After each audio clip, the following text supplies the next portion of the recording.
দিয়ে ফেলছ? মিথ্যা কথা। মিথ্যা মজা দিচ্ছে, দাও ভালো করে লাগা দাও।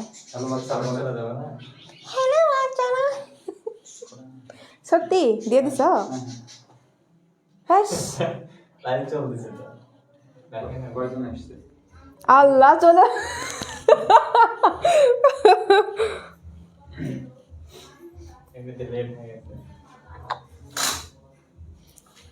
দরজাটা ভিড়াই দাও রে, শব্দ আসতেছে।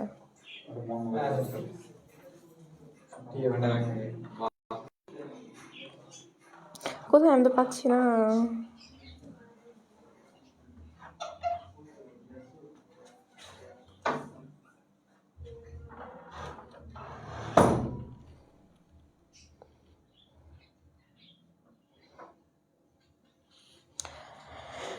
আসসালামু আলাইকুম সবাইকে, কেমন আছো তোমরা সবাই? আশা করি অনেক ভালো আছো। আমি তোমাদের ইশরাত আপু চলে আসলাম তোমাদের ইতিহাসের আরও একটা গুরুত্বপূর্ণ ক্লাস নিয়ে। সবাই একটু দ্রুত জয়েন হয়ে যাও আর আমাকে দ্রুত কমেন্ট করে জানাও যে আমার লাইভটা ঠিক আছে কিনা, আমার কথা স্পষ্ট শুনতে পাচ্ছ কিনা, আই মিন তোমাদের কোনো প্রবলেম মনে হইতেছে কিনা, আমার একটু দ্রুত কমেন্টে জানাও।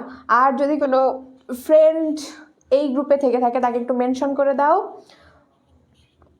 যদি কারো দ্বারা সম্ভব হয় হাইলাইট, মানে এই অপশনটা দেওয়া যদি সম্ভব হয়, সবাই একটু হাইলাইট করে দাও যাতে করে দ্রুত সবাই ক্লাসে চলে আসে। সো অনেকেই চলে আসছে।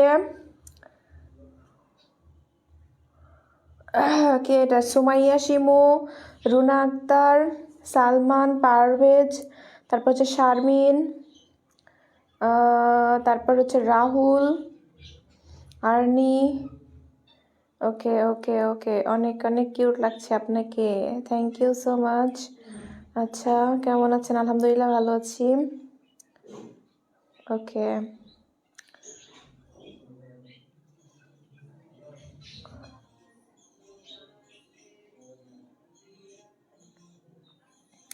ম্যাডাম এত লেট কেন? আমাদের একটু সেট আপে, মানে আমাদের কিছু জিনিস সেট আপ করছে তো অফিসে, এই কারণে মূলত এই একটু লেট হয়েছে আর কি। অল ক্লিয়ার, ওকে। মাত্র এই কয়জন স্টুডেন্ট ক্লাস করবে আজকে? আজব কথাবার্তা, বাকিগুলা সবাই কই? সবাই দ্রুত একটু জয়েন হও, সবাই দ্রুত একটু জয়েন হও।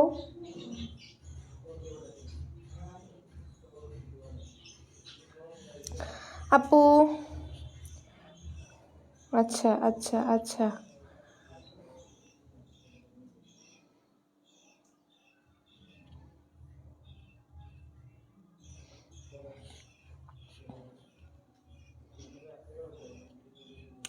মনিকা শিকদার, নমস্কার আপু, আদাব। ওকে, অনেকেই তোমরা চলে আসছো, কিন্তু আমি খুবই আশাহত। মাত্র 57 জন, মানে কতজন? 61 জন, আই মিন 60 জন তোমরা ক্লাস করতেছো। প্রথম দিন তোমরা ক্লাস করেছিলে 400 জন, আজকে ক্লাস করতেছো 60 জন। বিষয়টা আসলেই খুবই হাস্যকর।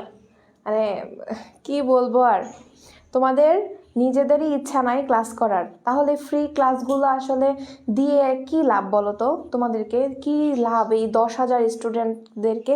আমি জানি যে আমার এই ইতিহাস ক্লাসটার অপোজিট আরেকটা ক্লাস আছে, সেটা হচ্ছে ইসলামের ইতিহাস। সো যেহেতু ইসলামের ইতিহাস আছে, ম্যাক্সিমাম স্টুডেন্টেরই ইসলামের ইতিহাস আছে, তারপরও ইতিহাস আমি মানে আন্দাজে না, মানে ওরা যে একটা পারফেক্টলি যদি হিসাব করি, এই 9,000 স্টুডেন্টদের মধ্যে মিনিমাম 800 জন স্টুডেন্টের ইতিহাস আছে, মিনিমাম 800 জন স্টুডেন্টের ইতিহাস আছে, কিন্তু তারা ক্লাসে নাই। এখন ক্লাসে মাত্র কতজন? 85 জন, মানে মোটামুটি কতজন স্টুডেন্ট নাই? 720 জন স্টুডেন্ট নাই। মানে তোমাদের মানে হাত পা ধইরা উপকার করা যায় না, তোমরা এমনই পার্সন। হ্যাঁ, তোমাদের হাত পা ধইরা উপকার করা যায় না। বিষয়টা সত্যি লজ্জাজনক, আমাদের আসলে লজ্জা হোক তোমাদের এভাবে হেল্প করাটার দিক থেকে। হ্যাঁ, আমরা হুদাই হেল্প করতে আসছি।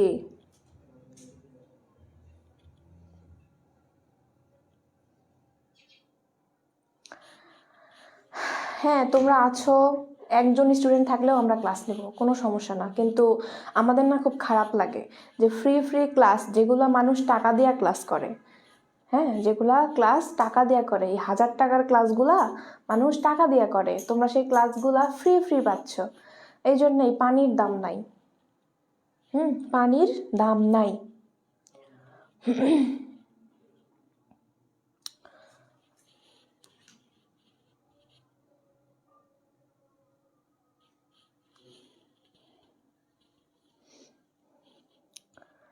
পোলাপান ক্লাস করতে আসে নাই, আপনাকে দেখতে আসছে ম্যাডাম। সবাই দেখতে আসে ভাইয়া, আপনিই খালি দেখতে আসেন না। আচ্ছা,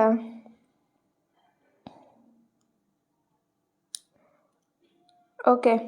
তো যাই হোক, আমরা এমনিতেই ক্লাসে একটু লেট করে ফেলেছি, অলরেডি 5 মিনিট আরও চলে গেছে। তো আমরা ক্লাস শুরু করি। হ্যাঁ, ক্লাস শুরু করি।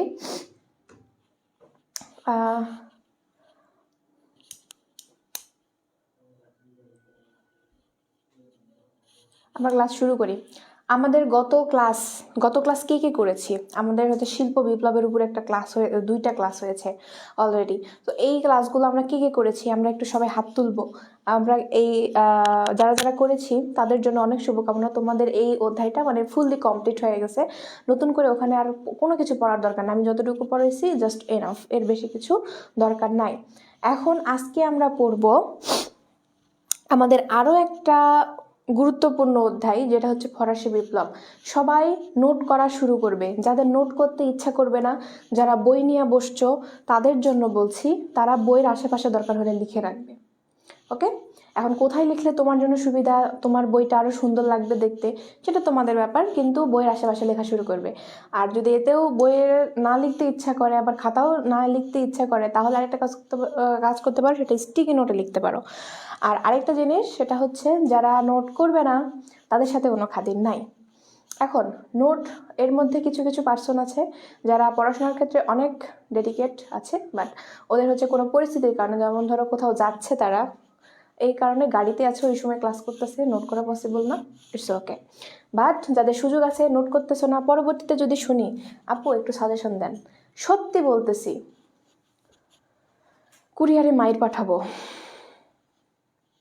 বুঝছো? কুরিয়ারে মাইর পাঠাবো। ওকে, দেখি আজকে কারা কারা নোট করে আর কারা কারা পোস্ট করে না। এই যে আমি এই ব্যক্তিগুলার স্ক্রিনশট দিয়ে নিতেছি, আমি দেখব এরা নোট কেন করে না।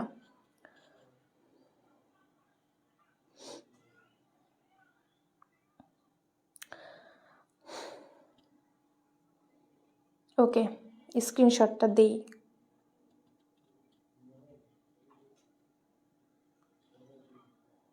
ওকে, ঠিক আছে। তো দেখো, আমরা ক্লাসটা শুরু করে ফেলি। 104 জন ক্লাসে আসো, যদি শেষ পর্যন্ত না থাকো তোমাদের যে কি করবো রে, আমি পরের আর কোনো ক্লাসে নিব না। ওকে, আমাদের একটা গুরুত্বপূর্ণ অধ্যায় হইতেছে ফরাসি বিপ্লব। ফরাসি বিপ্লব থেকে তোমাদের মিনিমাম 2টা কোশ্চিন আসার সম্ভাবনা রয়েছে। কয়টা কোশ্চিন? 2টা, মিনিমাম 2টা কোশ্চিন আসবে। এখন গণনা হইতেছে এই অধ্যায় অনেকেরই খাইস্টা লাগে, মানে পড়তে ভাল লাগে না। কেন পড়তে ভাল লাগে না তা আমি জানি না। তো এটা একটা অনেক ইন্টারেস্টিং একটা অধ্যায়। কেন ইন্টারেস্টিং বলছি, কারণ এটা প্রথম বিশ্বযুদ্ধের আগের ঘটনা, এবং এখান থেকেই মূলত শ্রেণী জাত বিভাগ, মানে এই জিনিসগুলো, এবং বিপ্লব জিনিসটা, মানুষের মধ্যে যে আন্দোলন জিনিসটা, এই জিনিসটা মূলত শুরু হয়েছে। তো আমি তোমাদেরকে আজকে যেভাবে পড়াবো সেটা হচ্ছে, সর্বপ্রথম তোমাদের প্রত্যেকটা পার্ট বুঝাই দিব, এবং সেই পার্টের কী কী প্রশ্ন আসতে পারে সেগুলো তোমাদেরকে দেখাই দিব। আর ক্লাস শেষে অবশ্যই তোমরা কি করবে, তোমরা হচ্ছে ওয়েবসাইটে গিয়ে এটার পরীক্ষা দিয়ে দিবে, যাতে করে তোমাদের সুবিধা হয় পরীক্ষার জন্য। ওকে, কারণ তোমাদের সামনে হচ্ছে জানুয়ারি মাস থেকে মোটামুটি সবারই খাসটা পরীক্ষা শুরু। এই খাসটা পরীক্ষাতে ভালো না করতে পারলে অনেকের আছে বাবা মা হাজার হাজার টাকা দিয়ে তোমাকে হচ্ছে দিয়ে টিচারদেরকে ঘুষ দিয়ে তোমাদেরকে পরীক্ষা দেওয়াইতে পারবে না। সো তাদের জন্য বলছি, তোমরা একটু কষ্ট করে এই একটা মাস একটু পরিশ্রম করো। এইটা হচ্ছে একটা পিকনিক সিজন, শীতের ডিসেম্বর মাস, বিয়ের সিজন, সামনে বিয়ে শাদী অনেকের লাগবে। তো তোমাদের এসব দেখার দরকার নাই, তোমরা হচ্ছে এই বাকি কয়েকটা মাস একটু কষ্ট করো, যাতে কইরা তোমাদের রেজাল্টটা একটু ভালো হয়। তো দেখো, ফরাসি বিপ্লব এই অধ্যায়ের মধ্যে সবচাইতে গুরুত্বপূর্ণ 2টা লাইন তোমাদেরকে এখন বলি।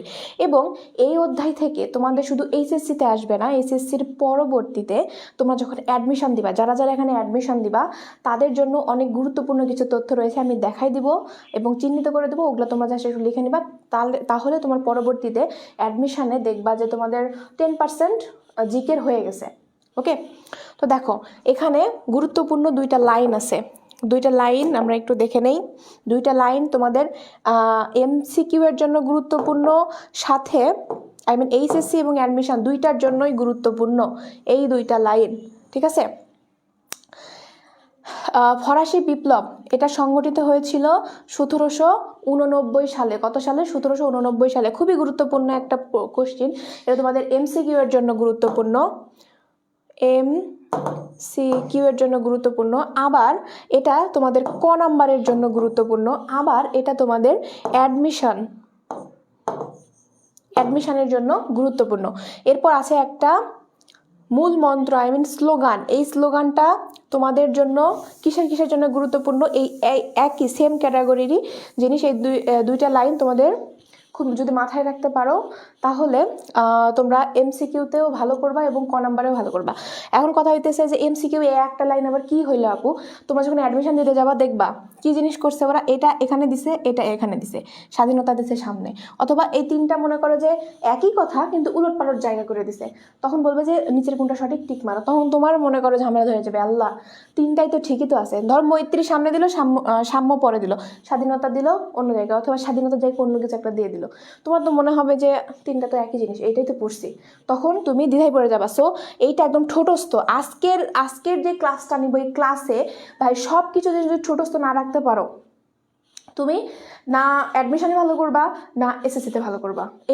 এই অধ্যায়টাই এরকম। এখন দেখো, প্রাক বিপ্লব ফ্রান্স। প্রাক মানে কি? প্রাক মানে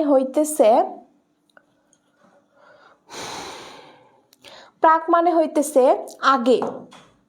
প্রাক মানে কি? আগে। বিপ্লব মানে যে বিপ্লব মানে পড়তেছে সেটা, এবং হচ্ছে ফ্রান্স। ফরাসি বিপ্লব কোথায় সংগঠিত হয়েছিল? ফ্রান্সে সংগঠিত হয়েছিল।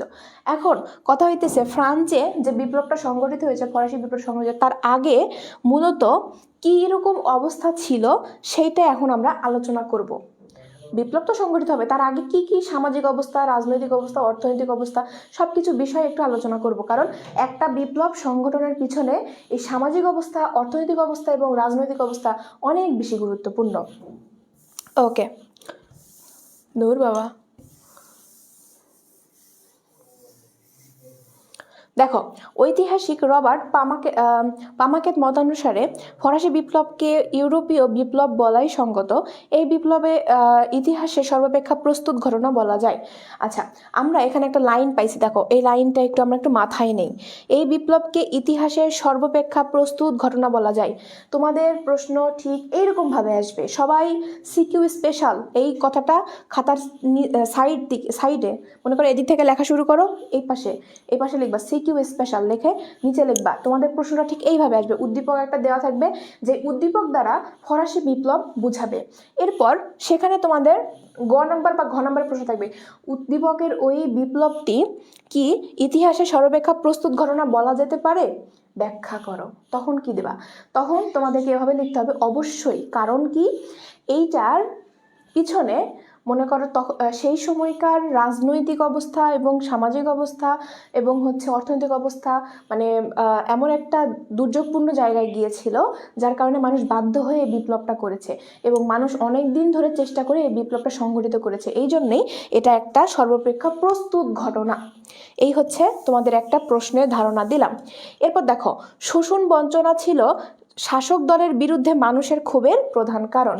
একটা জায়গায় শোষণ বঞ্চনা না হলে ওখানকার মানুষ কোনোদিনও কি হবে না, কোনোদিনও সেখানে আন্দোলন করবে না। তোমাদেরকে একটা কমন সেন্স বলি, তুমি যদি কাউকে হাতে রাখতে চাও, সেটা জনগণ হোক, কোনো পরিবারের মানুষ হোক, কোনো সামাজিক মানে সমাজের কোনো মানুষ হোক, বা কোনো রাষ্ট্রীয় মানুষ হোক, তাহলে তার পেট সবসময় ভরা রাখবা, তাকে সবসময় বিনোদনে রাখবা, সে তোমার ভক্ত হয়ে যাবে। এই দুইটা কাজ যদি কোনো মানুষের জন্য করতে পারো, সে তোমার ভক্ত হয়ে যাবে, সে তোমাকে নেতা মানা শুরু করবে, তোমাকে গুরু মানা শুরু করবে। সো এই দুইটা জিনিসই সেই সময়কার মানুষের ফ্রান্সের মানুষের পূরণ হচ্ছিল না। পেট ভর্তি ক্ষুধা, অনেক পরিশ্রম করে, আর অন্যদিকে হচ্ছে তারা যে পরিশ্রমটা করে সেটার অর্থগুলো মূলত যারা উচ্চ পর্যায়ে বা শ্রেণী ছিল, আমরা ওই শ্রেণী নিয়ে আলোচনা যদিও বা করবো, তারপর আগে যেটুকু বলছি যে সেই উচ্চ বিলাসী শ্রেণীগুলো তারা কি করতো, তাদের সেই টাকা দিয়ে তাদের পেটও ভরতো, আবার তারা আরামায়েশেও থাকতো। আই মিন তাদের চিত্ত বিনোদনের কোনো অভাব ছিল না। এই কারণেই মূলত তারা এই তাদের পেট না ভরার কারণে এবং তাদের বিনোদনের সমস্যা হওয়ার কারণে এই বিপ্লবটা সংগঠিত হয়েছে। কোথায়? যে এটা সংগঠিত হয়েছে। তো আমরা চলে যাই আমরা পরবর্তী ইয়েতে।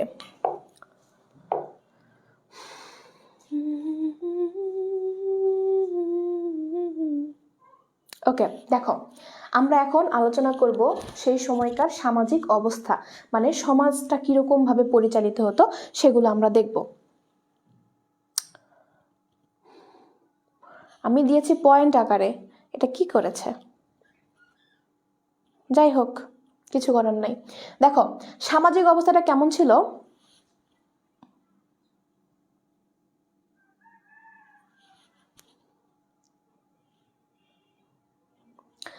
অষ্টাদশ শতক তোমাদের গত ক্লাসেই কিন্তু বুঝিয়ে দিয়েছি।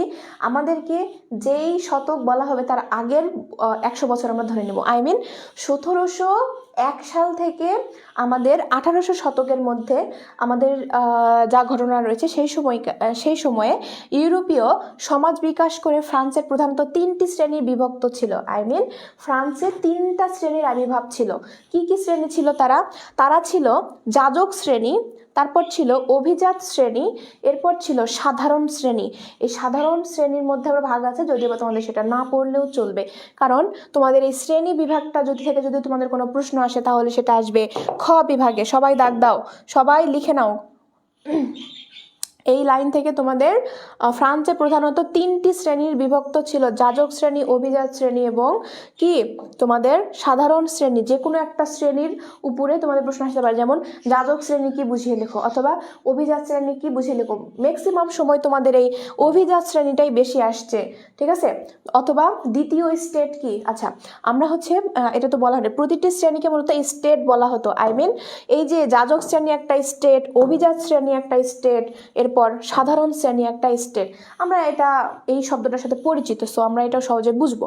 এরপর আছে দেখো, ভূমিকেই সম্পদের প্রধান উৎস মনে করা হতো। আই মিন কৃষি কাজ ছাড়া তারা অন্য কোনো কিছু বুঝতো না, মানে যার জমি বেশি আছে সেই মানে ভূস্বামী। এরপর দেখো, ভূমির মালিকানায় সামাজিক প্রতিপত্তি লাভের চাবিকাঠি ছিল। যাজক ও অভিজাত সম্প্রদায় ভূমির মালিকানা ও নানা সুযোগ সুবিধা ভোগ করত, ঠিক আছে? তো তাদের ইয়েটা মূলত এরকম ছিল।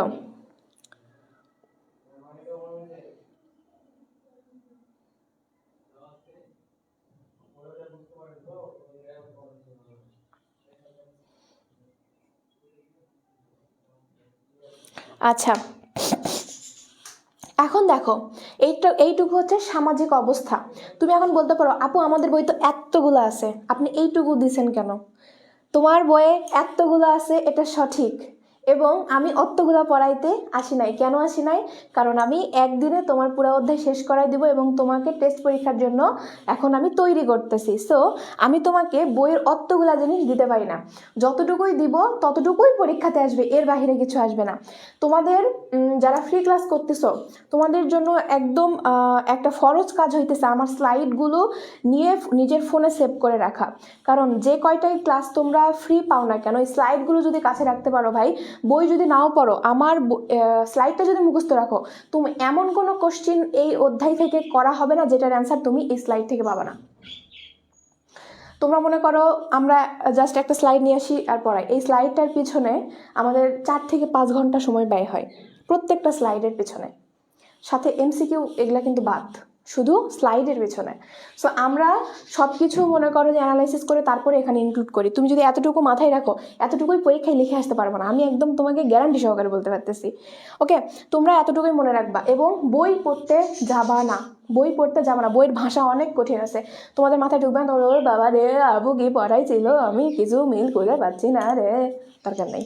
তোমরা এতটুকুই জাস্ট একটু মাথায় রাখবা, এতটুকুই জাস্ট একটু পড়বা, এতটুকুই মুখস্থ করবা। এরপর দেখো অর্থনৈতিক অবস্থাটা আমরা এখন একটু দেখব। অষ্টাদশ শতকের কৃষি ছিল অর্থনীতির প্রধান ভিত্তি, এটা আমরা সামাজিক ইয়েতেই পড়েছি। এরপর হচ্ছে সমাজে মর্যাদা লাভের প্রধান উপায় ছিল সম্পত্তির মালিকানা, এমনকি বণিকরা বাণিজ্যের ভালো অর্থ রোজগার করার পরও সে অর্থ দিয়ে তারা জমি কিনত। কৃষির এত বেশি অবদান ছিল যে তারা কি করত, বণিক হচ্ছে যারা মূলত ব্যবসা বাণিজ্য করে, মূলত আমাদের দেশ থেকে কোনো প্রোডাক্ট নিয়ে চায়নাতে গিয়ে বিক্রি করে অথবা চায়না থেকে কোনো প্রোডাক্ট নিয়ে তারা আমাদের দেশে এসে বিক্রি করে, তারা হচ্ছে মূলত বণিক। তো এই বণিকরা আসলে নিজের ব্যবসাকে আর বিশ্বাস করতে পারছিল না, তারা যতটুকু টাকা ইনকাম করতো ওটাদের জমি কিন্তু কোনে ওইটা কিনে ওটা হচ্ছে বর্গার দিয়ে মূলত চাষ করে তারা হচ্ছে সম্ভ্রান্ত পরিবারের তালিকায় আসার চেষ্টা করতো। মানে ব্যবসা করে মূলত ওখানে টিকে থাকা যাবে না, এইরকম একটা পরিস্থিতি ছিল সেই সময়। এবং তাদের মধ্যে অনেক বেশি কুসংস্কার বিরাজ করত। কেমন কুসংস্কার? যে তারা মনে করতো আমাদের দেশের যদি কোনো পণ্য আমরা যদি কোনো জায়গায় রপ্তানি করি তাহলে সেটা আমাদের দেশের জন্য লস, আবার আমরা যদি অন্য কোনো দেশ থেকে কিছু আমদানি করি তাহলে আমাদের দেশ থেকে যে টাকাটা চলে যাচ্ছে সেটা আমাদের জন্য লস। সো আমদানি রপ্তানি আমরা কিছুই করব না, আমাদের ভূমি যা আমাকে দিবে সেটা নিয়ে আমি তুষ্ট থাকবো, এইরকম একটা মানে গোঁড়ামি বোনা তাদের মধ্যে সেই সময় বিরাজ করছিল। এরপর দেখো তারা কি মনে করতো যে পৃথিবীতে সম্পদের পরিমাণ সীমিত, সুতরাং বিদেশি মাল অবাধে আমদানি করলে বা খাদ্যদ্রব্য অবাধে রপ্তানি করলে, মানে আমদানি রপ্তানি করলে কি হবে, সম্পদ ক্ষয় হবে এবং অন্যান্য দেশের সঙ্গে বাণিজ্য মানে এই জন্য তারা করতো না। কৃষকরা বৃষ্টি প্রকৃতির দয়ার উপর নির্ভর করে কৃষি কাজ করতো। সেই সময় তারা ওইভাবে মানে পানি থেকে মোটর দিয়ে পানি, মাটি থেকে মোটর দিয়ে পানি তুলে তারা হচ্ছে ফসল ফলাতো না, তারা ওই যে আল্লাহ যখন বৃষ্টি দেবে তখন মূলত ফসল ফলবে, এইরকম চিন্তা ভাবনা তাদের মধ্যে ছিল। এরপর আমরা দেখব রাজনৈতিক অবস্থা। অষ্টাদশ শতকে ফ্রান্স সহ ইউরোপের স্বৈরাচারী রাজারাই ছিল সর্বেসর্বা। ওই সময়ে তোমাদের ফরাসি বিপ্লবের ঠিক আগের মুহূর্তে, ফরাসি বিপ্লব হয় কত সালে, 1789 সালে। সেই সময়ের আগে থেকে কি হইতো, রাজারাই সর্বেসর্বা, রাজারাই সবকিছুর মালিক।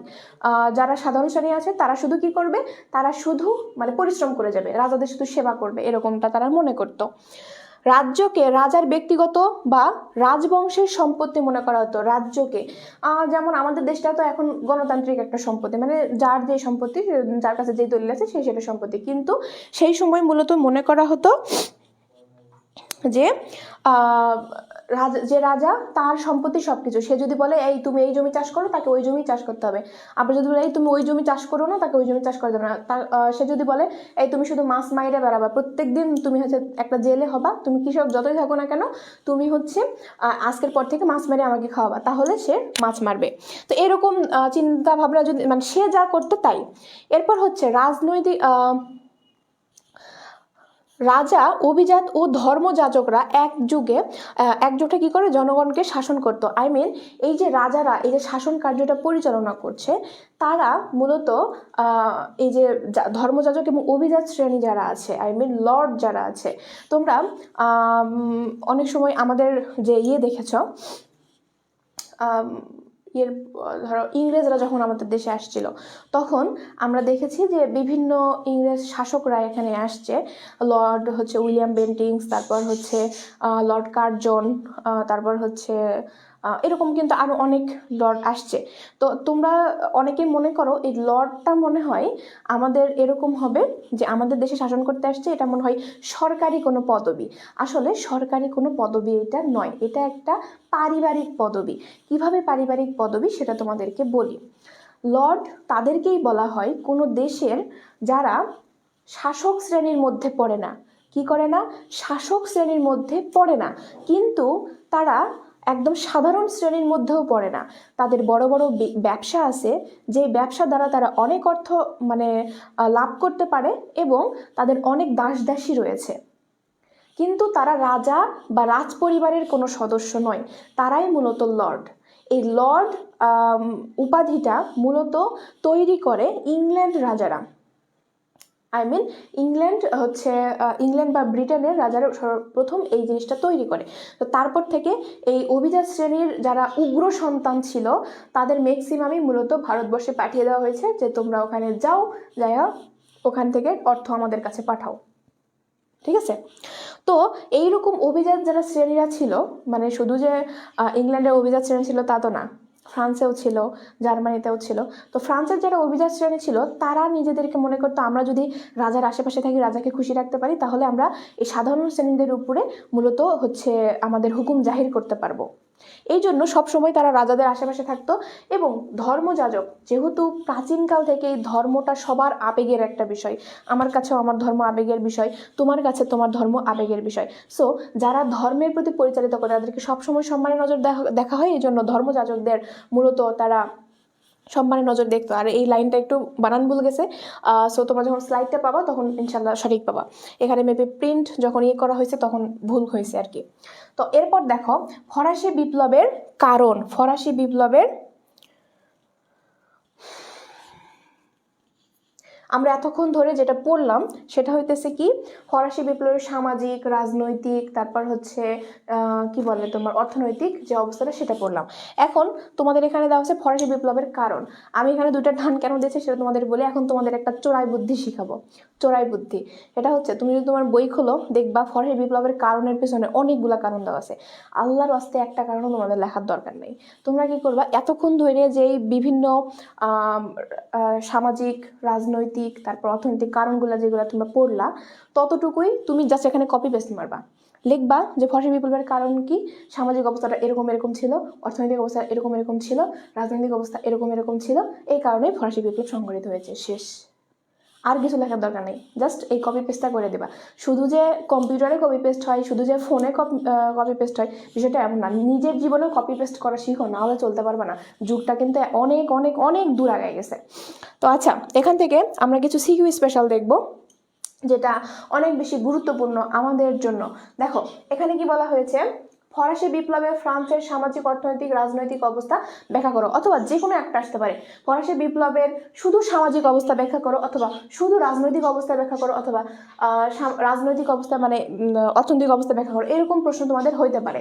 অথবা এরকমও থাকতে পারে গ নম্বরে যে উদ্দীপকে যে বিপ্লবটা বোঝানো হচ্ছে সেই বিপ্লবের সামাজিক বা সেই বিপ্লব সংঘটিত হওয়ার আগে সামাজিক, অর্থনৈতিক ও রাজনৈতিক অবস্থা ব্যাখ্যা করো। তখন তোমাকে মূলত এতক্ষণ ধরে যতগুলা বগর বগর করলাম সেগুলো একটু কাজে লাগাইতে হবে।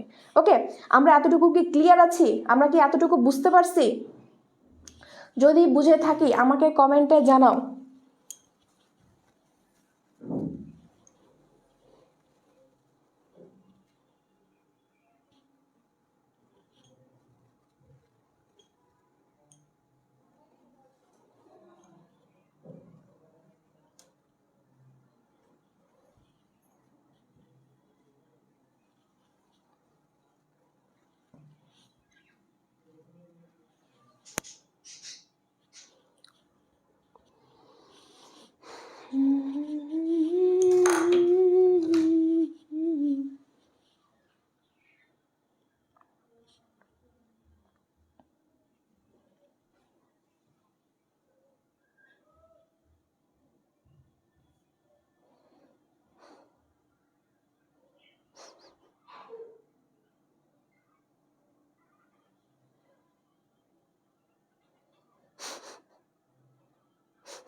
আচ্ছা,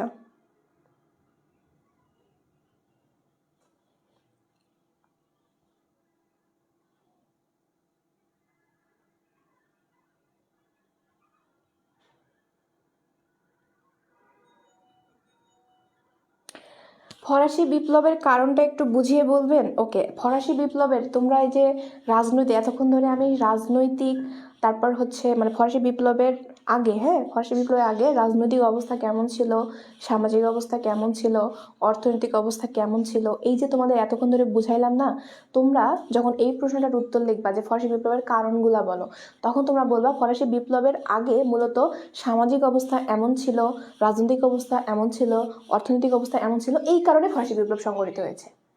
ওকে, সহজ।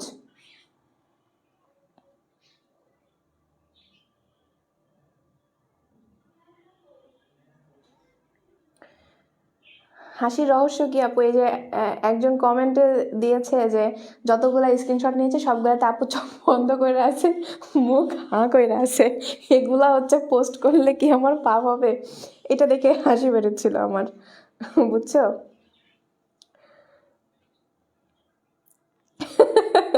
আফরিন আক্তার, হ্যাঁ হ্যাঁ, তোমার কমেন্ট দেখে আমার হাসি পাচ্ছিল।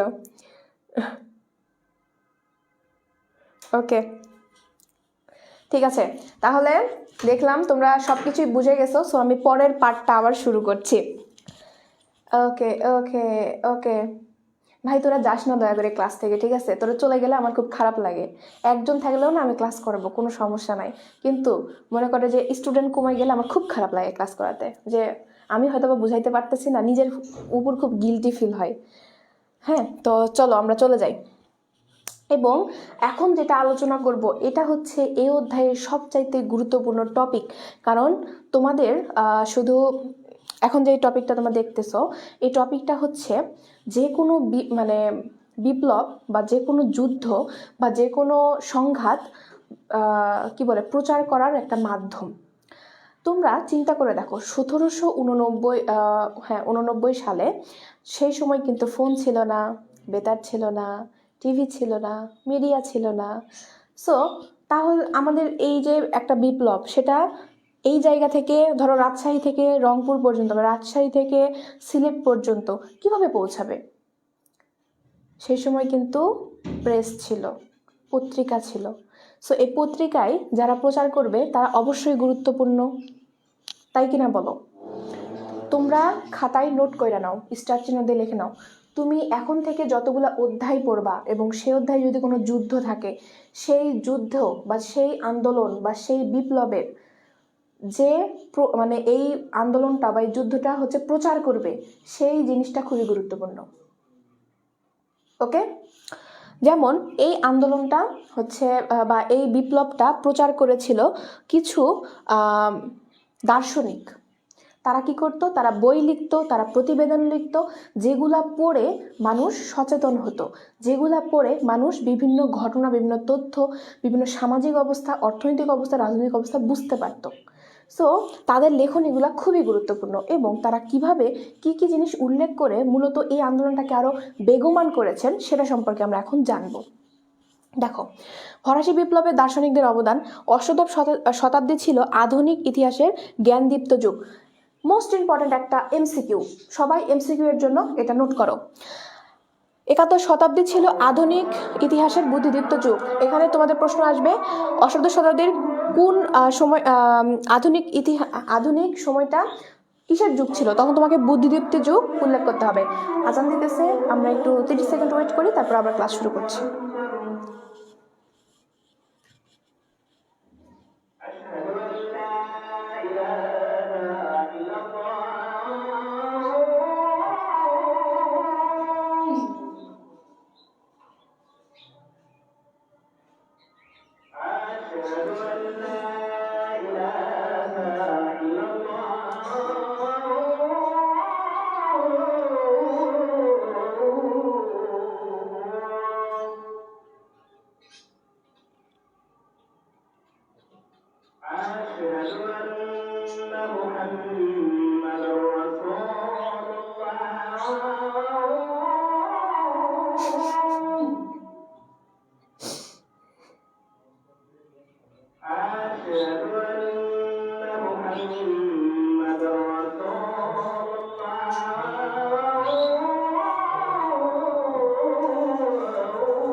ওকে, আজান শেষ হয়ে গেছে, এখন আমরা আবার ক্লাসে ব্যাক করি। দেখো, তাহলে এই লাইনটা আমাদের জন্য খুবই গুরুত্বপূর্ণ। অথবা এরকম কোশ্চেন আসতে পারে, বুদ্ধিদীপ্ত যুগ ইতিহাসে, আধুনিক ইতিহাসের বুদ্ধিদীপ্ত যুগ কোনটা, তখন তোমাকে দিতে হবে অষ্টাদশ শতাব্দী।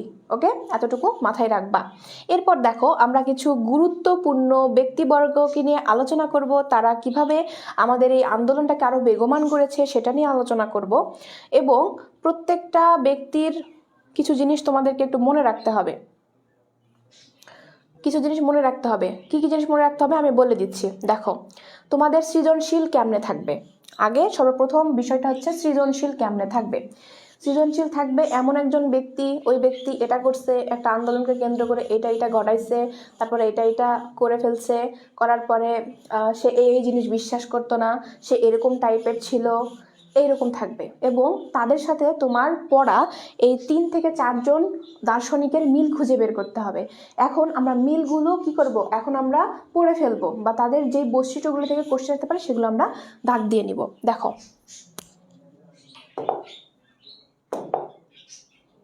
ওকে, মন্টেস্কু, তার এখানে জন্ম তারিখ মৃত্যু তারিখ দেওয়া আছে। তিনি গণতন্ত্রে কোনো বিশ্বাস ছিল না, মানে তার গণতন্ত্রে কোনো বিশ্বাস ছিল না, খুবই গুরুত্বপূর্ণ একটা লাইন। এরপর দেখো, তিনি ছিলেন নিয়মতান্ত্রিক রাজতন্ত্রের সমর্থক। নিয়মতান্ত্রিক রাজতন্ত্র কেন বলা হচ্ছে নিয়মতান্ত্রিক রাজতন্ত্র, এটা আসলে কি? রাজতন্ত্র হচ্ছে রাজা যে নিয়ম কানুনে দেশটাকে চালায়, সেটাই হচ্ছে রাজতন্ত্র। এখন নিয়মতান্ত্রিক কেন বলা হচ্ছে? তখনকার রাজারা কোনো নিয়ম মানত না, বুঝতে পারছো? তখনকার রাজারা কোনো নিয়ম মানত না। কিছু কিছু রাজারা তো এরকম ছিল যে সে মানে সিংহাসনে বসার সাথে সাথে এমন টাকা উড়ানো শুরু করছে, টাকা উড়াইতে উড়াইতে রাজকোষ ফাঁকা। এখন রাজকোষ ফাঁকা হয়ে গেছে, এখন কিভাবে রাজকোষ ভরাবে? তখন সে কি করছে, ওই হচ্ছে সাধারণ জনতার কাছ থেকে অর্থ সম্পদ লুট করা শুরু করছে। এটা কি একটা মানে রাজ্য পরিচালনা করার কোনো নিয়ম নীতি হইল না। সো এই ধরনের নিয়মগুলো মানা হয় না, এই জন্যই তিনি এখানে বলা হয়েছে নিয়মতান্ত্রিক রাজতন্ত্র মূলত তিনি সমর্থন করতেন। তিনি ছিলেন ক্যাথলিক গির্জা এবং রাজার সীমাহীন ক্ষমতার ঘোর বিরোধী। ক্যাথলিক রাজা হচ্ছে মূলত সেই রাজা, যেই রাজা প্রাচীনকাল থেকে, যে রাজবংশ প্রাচীনকাল থেকে সেই ইয়েরা মানে গোড়া রাজা আর কি, হ্যাঁ, গোড়া রাজা তাদেরকে বলা হয়, হুট করে রাজা হয় নাই, তারা বংশানুক্রমিকভাবে রাজা। ওকে, এবং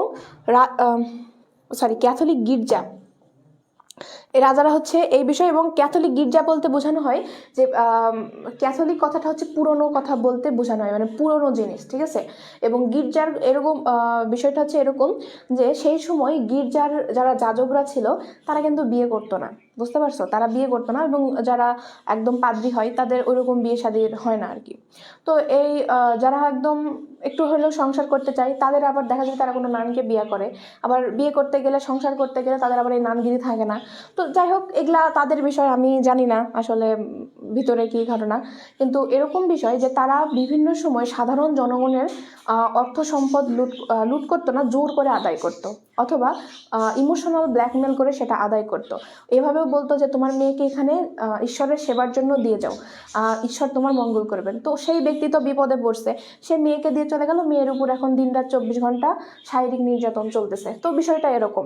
সো এই ধরনের গির্জাগুলো, এই ধরনের জায়গাগুলো তিনি মূলত কি করতেন না, ক্ষমতার ঘোর বিরোধী ছিলেন। এরপর হচ্ছে তার রচিত গ্রন্থগুলোর মধ্যে দ্য স্পিরিট অফ লস, এরপর হচ্ছে দ্য পার্সিয়ান লেটার্স, তারপর হচ্ছে বিশেষভাবে উল্লেখযোগ্য।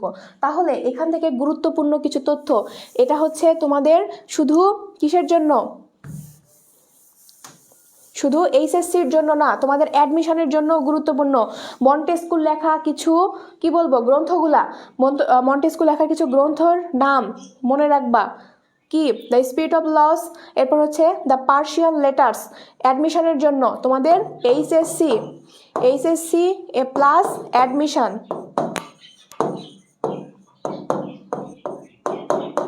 অ্যাডমিশনের জন্য গুরুত্বপূর্ণ এই জিনিসগুলা, বিশেষভাবে উল্লেখযোগ্য। এরপর দ্য স্পিরিট অফ লস গ্রন্থে তিনি শাসন ব্যবস্থার জন্য আইন বিভাগ, কার্য বিভাগ এবং বিচার বিভাগ, তিনটি বিভাগের ক্ষমতা বিভাজনের কথা বলেছেন। এরকম উদ্দীপকে আসবে উক্ত ব্যক্তি এই কথা বলেছেন যে তার একটি গ্রন্থে বলেছেন যে আইন বিভাগ, কার্য বিভাগ, এরপর হচ্ছে তোমার বিচার বিভাগ, এই তিনটা বিভাগকে তিনি আলাদা করতে বলেছেন। তখন তোমাকে ধরে নিতে হবে এই ব্যাটা হচ্ছে মন্টেস্কু। ওকে, এরপর হচ্ছে দেখো যে তিনি স্বৈরতন্ত্রের যে বস্তুনিষ্ঠ সমালোচনা করেন এর বিকল্প হিসাবে ক্ষমতা বিভাজনের প্রস্তাব দেন এবং সমকালীন যুগে গভীর প্রভাব বিস্তার করে এবং তা জনপ্রিয়তা পায়। তো আমরা এখানে যে কয়টা জিনিস দেখলাম, তুমি হচ্ছে এখান থেকে 5টা লাইন যদি জাস্ট একটু মুখস্থ রাখো, তোমার শুধু এইচএসসি না, তোমার অ্যাডমিশনের ক্ষেত্রে এটা কাজে দিবে। ওকে, আমরা পরের পার্সনে চলে যাই। পরের পার্সনটা অনেক বেশি গুরুত্বপূর্ণ। দেখো, রোশো তার গুরুত্বপূর্ণ দুইটা উক্তি, যেমন সাম্য, মৈত্রী, স্বাধীনতার বাণী প্রচার করেন। কে করেন? রোশো করেছিলেন। তার আরও একটা উক্তি আছে, মানুষ স্বাধীনভাবে জন্মগ্রহণ করে কিন্তু মানুষ তার সর্বত্রই শৃঙ্খলাবদ্ধ। আমি রিঅ্যাডমিশন দিয়েছি, সাথে যদি শুরু থেকে ধরি, আমার অ্যাডমিশনের প্রথম পরীক্ষা ছিল নার্সিং পরীক্ষা, এবং লাস্ট পরীক্ষা যেটা ছিল সেটা হচ্ছে জাহাঙ্গীরনগর বিশ্ববিদ্যালয়ের পরীক্ষা। জাহাঙ্গীরনগর বিশ্ববিদ্যালয় না, ইয়েস, জাহাঙ্গীরনগর বিশ্ববিদ্যালয়ের পরীক্ষা। এখন বিষয়টা হচ্ছে এরকম যে এখানে এই রোশোকে নিয়ে আমার এই 2টা বছরে আমি মিনিমাম 12টা জায়গায় ওর কোশ্চেন পাইছি, মিনিমাম 12টা জায়গায়, এবং 6 জায়গায় পাইছি এই কোশ্চেন। পৃথিবীর মানুষ স্বাধীনভাবে জন্মগ্রহণ করে কিন্তু মানুষ সর্বত্রই শৃঙ্খলাবদ্ধ, এই একটা কোশ্চেন পাইছি। এবং এইটার ইংরেজি একটা কোড, মানে ইংরেজি অর্থটা করে নিবা, ইংরেজিটা মুখস্থ রাখার চেষ্টা করবা। ইংরেজিটা অনেক সহজ, তোমরা একবার পড়লেই মনে থাকবে। সো এই ব্যক্তি এতটাই বেশি গুরুত্বপূর্ণ। এবং এই সাম্য, মৈত্রী, কি বলবো, খালি আসতেই থাকে। এমনও হয়েছে রাবির 2টা ইউনিটে পরীক্ষা দিতে দেয়, রাবির 2টা ইউনিটে একই কোশ্চেন আসছে। আমি আবার 2টাই ভুল করছিলাম। ভুল করার কারণ হচ্ছে আমার এই যে এটা খালি উল্টাপাল্টা হয়ে গেছিল। হ্যাঁ, এই মৈত্রীটার সামনে দিয়েছে, সাম্য পরে দিয়েছে, তাতে আমার ভুল হয়ে গেছে। এরপর হচ্ছে একটাতে স্বাধীনতা ছিল না, মানে এরকম আমি ভুলটা করেছি। এরপর দেখো, তার বিখ্যাত রচনায় এর সত্য প্রকাশ করেন যে ঈশ্বর রাজা বা রাষ্ট্র সৃষ্টি করেননি। খুবই গুরুত্বপূর্ণ একটা লাইন, সিকিউর জন্য সবাই দাগ দিয়ে নিবা এই লাইনটা। তিনি সত্য প্রচার করেন যে ঈশ্বর রাজা বা রাষ্ট্র সৃষ্টি করেননি। সিকিউরের জন্য গুরুত্বপূর্ণ। কেন? উদ্দীপকে থাকবে এরকম, এমন একজন ব্যক্তি, সে বিশ্বাস করতেন যে ঈশ্বর রাজা বা রাষ্ট্র সৃষ্টি করেননি। আদিতে সব মানুষ প্রকৃতির কি রাজ্যে স্বাধীন ও সুখী ছিল এবং সাধারণত এই রাজ্যের সকল ক্ষমতার উৎস ছিল। অতএব উক্ত ব্যক্তিটিকে এবং তার এই বিপ্লবে, মানে ফরাসি বিপ্লবে কি অবদান আছে উল্লেখ করো, তখন তোমাকে এগুলা উল্লেখ করতে হবে। এখন তোমার কথা হইতেছে যে আপু এত কম লিখছেন, আমরা এখন কিভাবে উত্তর দিব? আপনি তো যেগুলো দিচ্ছেন সেগুলা কি বলে তোমার অ্যাডমিশন অথবা ক নাম্বার এমসিকিউ এর জন্য গুরুত্বপূর্ণ। আমরা এই জিনিসগুলোকে ব্যাখ্যা করবো কিভাবে? এখানে যারা বুদ্ধিমান আছে তারা এই জিনিসটা ধরে ফেলছে। বিষয়টা হচ্ছে এখানে দেখো কিছু গ্রন্থের নাম আছে, নিউ হ্যালোইসিক, তারপর হচ্ছে কনফিউশনস, এরপর হচ্ছে ইমেইল, এরপর হচ্ছে সোশ্যাল কন্ট্রাক্ট। হ্যাঁ, এই যে এই গ্রন্থগুলোর নাম দেখতেছে, এই গ্রন্থগুলোর নামগুলো শুধু একটু মনে রাখবা, তারপর বলবা এই গ্রন্থে তিনি বলেছেন, এই যে এই কথাগুলো বলেছেন এবং তার মনোভাব এরকম ছিল। তো এইভাবে তিনি জনসাধারণকে সচেতন করতেন, তার লেখনীর মাধ্যমে তিনি এই করতেন, সেই করতেন, সবাই সচেতন হয়েছিল, তাকে শ্রদ্ধা করতো, সম্মান করতো, এই কারণে সেইভাবে ফরাসি বিপ্লবে অবদান রেখেছে। শেষ। ওকে, এটা ইতিহাস। শুধু কিছু গুরুত্বপূর্ণ তথ্য রেখে মানুষের সাধারণ মানে নেচার যেটা, সেটা প্রকাশ করলেই তোমার অ্যান্সার হয়ে যাবে। এবং তুমি এতটুকু লেখে না খাতা শেষ করতে পারবো না, মানে তোমার লেখাটা মানে আর অতিরিক্ত হয়ে যাবে। ঠিক আছে?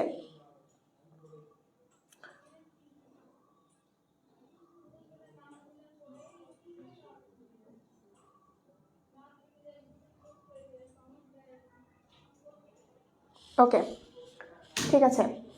এরপর দেখি আমরা পরের জন অত বেশি গুরুত্বপূর্ণ না, তোমরা জাস্ট একটু দেখবা আর কি। এত বেশি গুরুত্বপূর্ণ না। এই ভলতেয়ার অত বেশি গুরুত্বপূর্ণ না, জাস্ট আমি তোমাদেরকে একটু পরিচয় করে দেব ওনার সাথে। ভলতেয়ার ছিলেন প্রতিভাবান। তার লেখাগুলোর মধ্যে সবচেয়ে বিখ্যাত হচ্ছে এই যে এগুলা। এরপর হচ্ছে তার লেখার উদ্দেশ্য ছিল চার্চের দোষ ত্রুটি এবং ধর্মের বিভিন্ন অন্ধবিশ্বাস কুসংস্কার সম্বন্ধে মানুষকে সচেতন করা। এবং তিনি আপোষহীনভাবে সামন্ত প্রথা বলতে কোন প্রথা বোঝাই বলতো? এই যে রাজারা যেভাবে দেশ শাসন করে, ঠিক আছে, প্রজারা তাদেরকে যে মানে, এই বিষয়টা।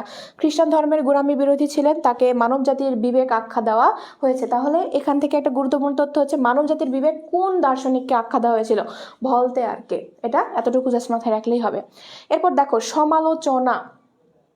তারা ফরাসি বিপ্লবকে কিভাবে সমালোচনা করে মানুষের কাছে মর্যাদা পেয়েছিলেন, এই জিনিসটা আমরা এখন আলোচনা করব। ফিশারও তখনকার সময় একজন দার্শনিক ছিলেন। ফরাসি রাজতন্ত্র সমাজের ঊর্ধ্বতন সম্প্রদায়ের বিশেষ অধিকার সমাধান করতে পারেনি বলে এই বিপ্লব সংগঠিত হয়েছে, এটা তার মতবাদ। এরপর হচ্ছে ঐতিহাসিক মন্টেগু বলেন কৃষকদের দুরবস্থায় ছিল ফরাসি বিপ্লবের মূল কারণ। এরপর হচ্ছে হল্যান্ড রুজের মতে ফরাসি দার্শনিক রচনার প্রভাবে জনমতের যে প্রাণ শক্তি সঞ্চারিত হয়েছিল তাকে ফরাসি বিপ্লব সৃষ্টি হয়। এরপর দেখো মর্স স্টিফেনের মতে এই বিপ্লবের প্রধান কারণ ছিল অর্থনৈতিক এবং রাজনৈতিক, দার্শনিক বা সামাজিক নয়। এখন এখান থেকে তোমাদের কি কি প্রশ্ন আসতে পারে সেটা আমরা একটু সিকিউ স্পেশালে দেখে নিব। এই পাশে যাই, নাহলে আমাকে আর দেখা যাবে না।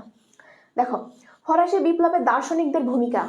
যে কোনো একটা দার্শনিক আসতে পারে, অথবা তিনটা দার্শনিক বলতে পারে, যে যেই কটা দার্শনিক ছিল সবার একটু করে হালকার উপর পাতলা কইরা ছিটায় একটু আলোচনা করে দিবা। আর হচ্ছে যে কোনো একজন যদি এরকম আসে যে ফরাসি বিপ্লবে শুধু দার্শনিকদের অবদানগুলো লেখো, তাহলে তুমি এই যে আলোচনাটা পড়লে না, এই এতটুকু জিনিস তুমি জাস্ট একটু ওখানে ব্যাখ্যা করে দিবা, ঠিক আছে? এতটুকু জিনিস আমি তোমাকে বলছি না সবগুলো মুখস্থ করো, যেই লাইনগুলো সুবিধার মনে হবে সেই লাইনগুলো জাস্ট একটু তুলে দিবা। তোমার এখানে আলাদা করে মন্টেগু, ফিশার, তারপর হল্যান্ড এগুলার কথা উল্লেখ করার দরকার নাই। এখানে যেই লাইনগুলো তোমার মনে থাকবে সেই লাইনগুলো দিবা, ঠিক আছে? কিন্তু বাবা একটুখানি হলেও পড়তে হবে, না পড়লে পরীক্ষায় কিছু লিখতে পারবে না। তোমার ইতিহাসটা এমন, কিছু সঠিক তথ্য রেখে মানুষের সাধারণ নেচার যদি প্রকাশ করে দাও, ওখানে ইতিহাস মানে ভালো একটা মার্ক পাবা। এবং লেখাগুলো ফ্রেশ রাখবা। লেখার বিভিন্ন ধরন আছে যদিও বা, এটা পরীক্ষার আগে তোমাদেরকে শিখাই দেবো, টেনশন নাই।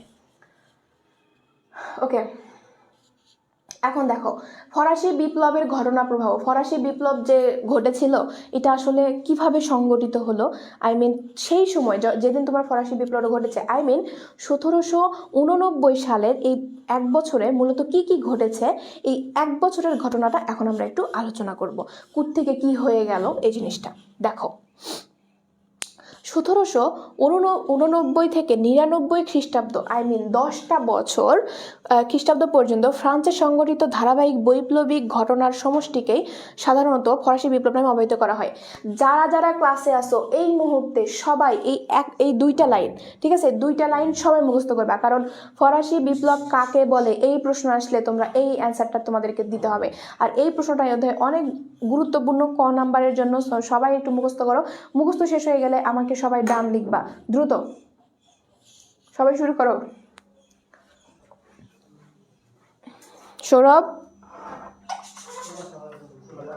সৌরভ নাই?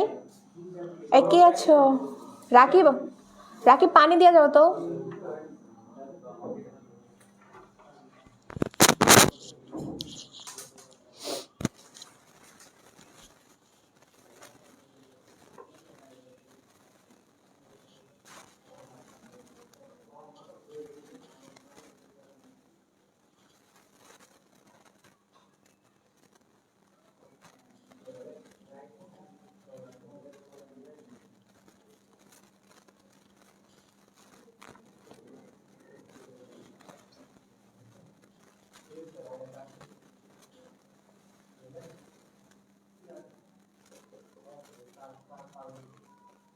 ওকে, অনেকের মুখস্থ হয়ে গেছে, আমি ক্লাস আবার শুরু করছি। রাকিব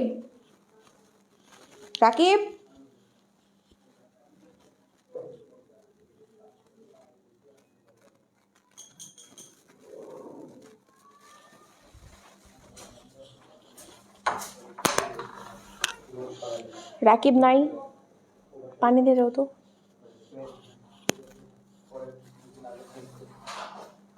তুমি কোত্থেকে উদয় হলে? আহারে, আচ্ছা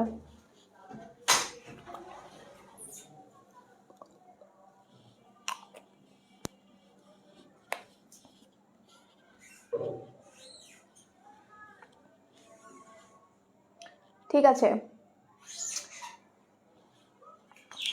আমরা এখন বেরোচ্ছে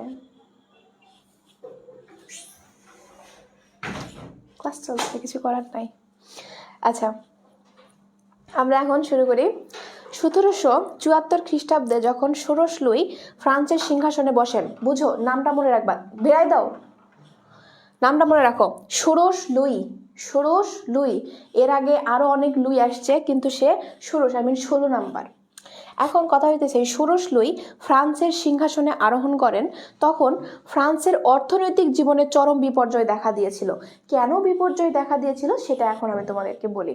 এই ষোড়শ লুই যখন সিংহাসনে বসে, তখন তার আগে যেই শাসক ছিলেন, তিনি এমনিতেই এই গরিব প্রজাদেরকে অনেক নির্যাতন করতেন। হ্যাঁ, তো তখনকার সময়ে যা কিছু ছিল তো ছিলই, মানুষের একটা অভাব অনটন সব কিছুই ছিল।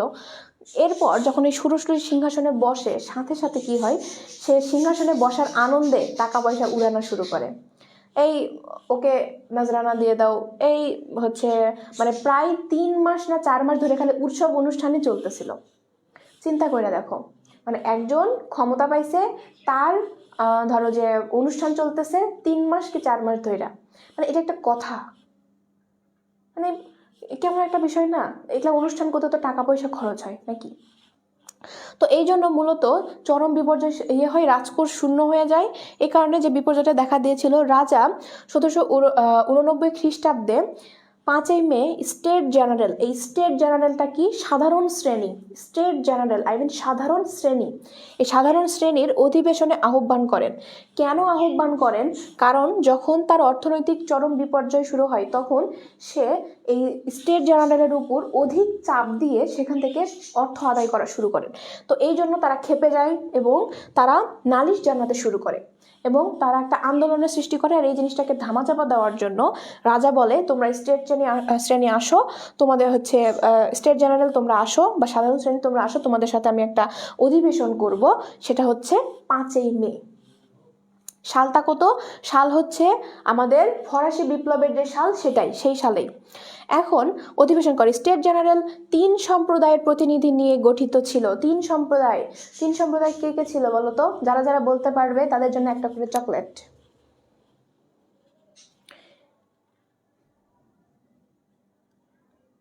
বলো, স্টেট জেনারেল যে 3টা শ্রেণী নিয়ে ইয়ে করতো। আসসালামু আলাইকুম, বলেছেন না ভালো নাই, আলহামদুলিল্লাহ।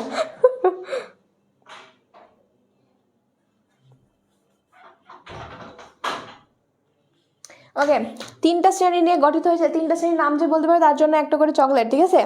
দেখো, এর সদস্য সংখ্যা ছিল 1214 জন। স্টেট জেনারেলের সংখ্যা কতজন ছিল?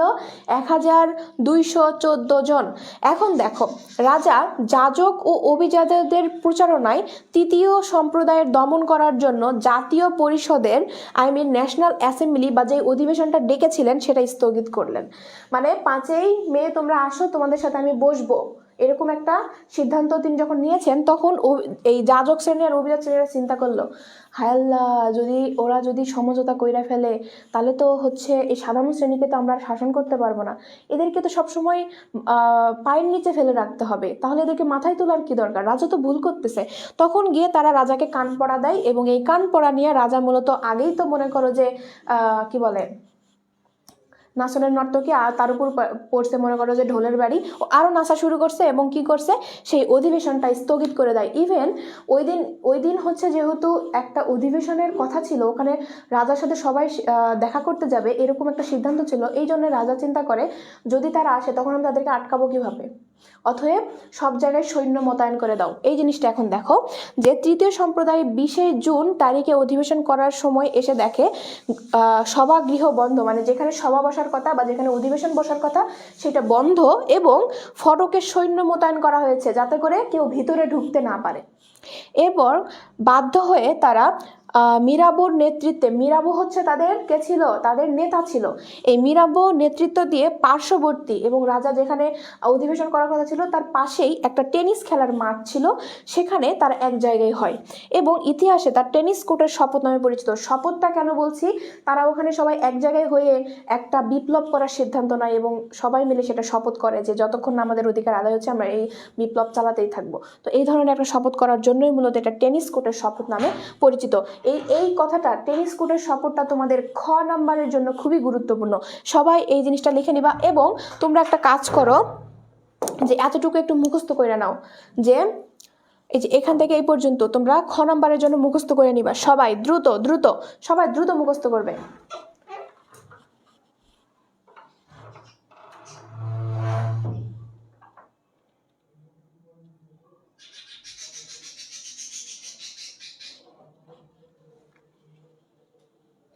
মিরাবোর নেতৃত্ব মানে কি, কে লেখছে এটা?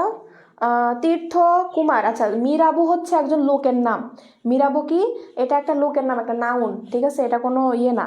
তো হচ্ছে এই লোকটা কি করছিল, এই টেনিস কোর্টে তাদেরকে নিয়ে গেছিল, সে অধিবেশনের সামনের দিকে ছিল এবং সে নেতৃত্ব দিচ্ছিল ফরাসি বিপ্লবের বা এই অধিবেশনের। আমি সরে গেলাম, তোরা স্ক্রিনশট নে।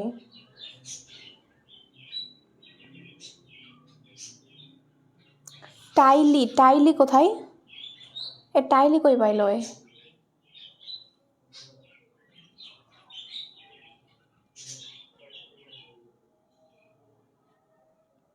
তুমি টাইলি কোথায় পাইলা গো? আমি তো খুঁজে পাইতেছি না। আমি তো টাইলি পড়াইনি মনে হয়। কে এটা, নাম কি? Angel Tuffah. অ্যাঞ্জেল তুফা, শোনো, আমি যে টাইলি জিনিসটা কি, আমি তো পড়াইনি এর আগে। তুমি কোথায় পাইলা টাইলি?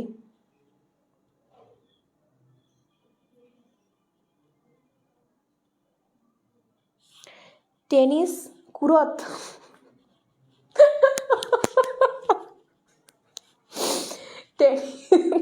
কে এটা?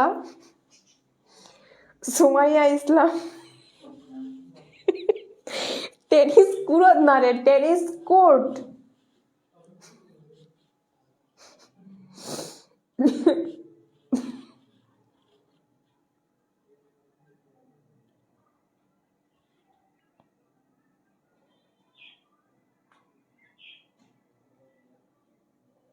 ওকে, এই যে ডান হয়ে গেছে, অনেকেরই হয়েছে।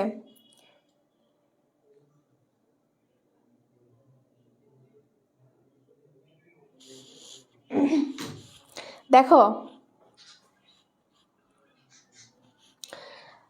এটা এখান থেকে তোমাদের প্রশ্ন আসতে পারে এরকম যে টেনিস কোর্টের শপথ কি, টেনিস কোর্টের শপথ কি, খ নাম্বারের জন্য আসতে পারে।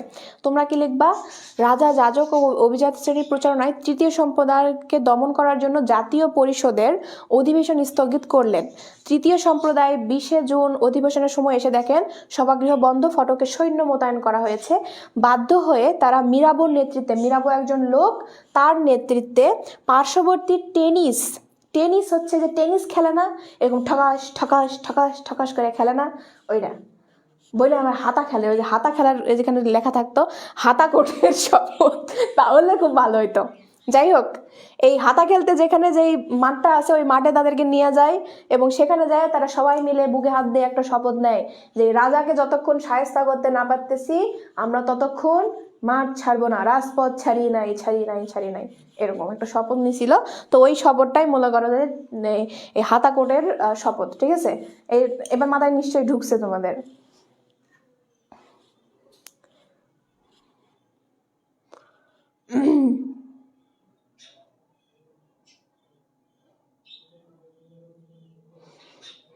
ওকে, তা আমরা তো বুঝছি, মুখস্থও করছি।